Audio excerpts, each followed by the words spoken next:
For centuries, the British Empire stood astride the globe, a colossal power ruling over nearly a quarter of the world's land and people. From Asia to Africa to the Caribbean, British flags flew high, proclaiming a mission to civilize, even as they plundered wealth and crushed local aspirations.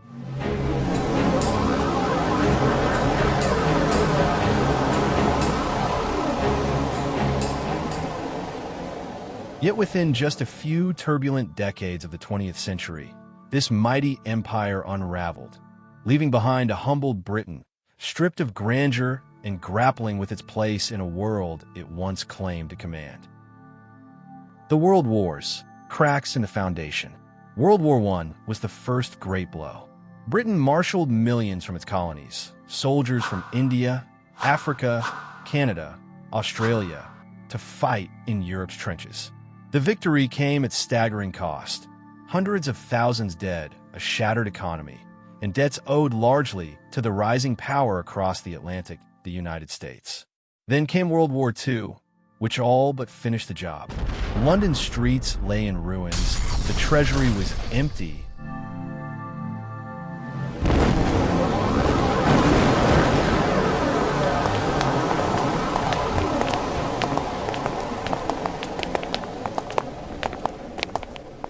Anti-colonial movements surged. Those who had fought under the Union Jack now demanded to rule themselves. India breaks free. The turning point came in 1947. After years of struggle led by figures like Gandhi, Britain could no longer cling to India, its so-called jewel in the crown. The independence of India and Pakistan wasn't just a geopolitical loss. It shattered the illusion of an unbreakable empire. If Britain could not hold India, how could it hope to keep the rest? A wave of independence. Soon the empire's dominoes toppled. In Africa, leaders like Kwame Nkrumah and Jomo Kenyatta led mass movements for independence. This decade is the decade of African independence. Forward then to independence. To independence now. Tomorrow, the United States of Africa. From Ghana to Kenya, from Malaysia to the Caribbean, new nations emerged, their flags rising where Union Jacks once stood.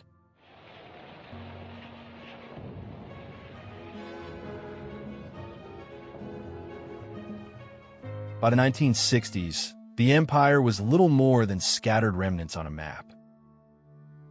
Suez, a humiliation on the world stage. Nothing illustrated Britain's fall quite like the Suez Crisis of 1956. When Egypt's Nasser nationalized the Suez Canal, Britain tried to claw it back by force, only to be slapped down by American pressure and global outrage. The message was clear: Britain could no longer act without Washington's blessing. The days of unilateral imperial adventures were over. From empire to vassal. Financially drained, Britain withdrew troops east of Suez, effectively conceding it could no longer police its far-flung interests. In 1973, it joined the European Economic Community, quietly admitting that its future lay not in global dominance, but in regional cooperation. The reckoning. The empire's collapse left deep scars. Former colonies wrestled with artificial borders and underdeveloped economies. In Britain itself, immigrants from across the old empire arrived, reshaping a society that once preached racial hierarchy. What would you think about coloured people coming to work on the buses? I don't like the idea very much.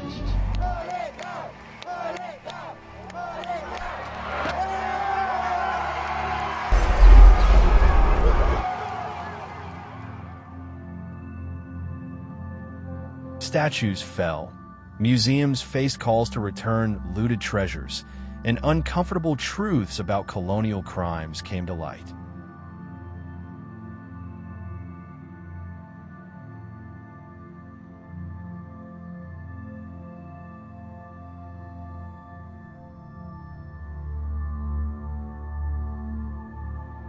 Closing, the empire that couldn't last.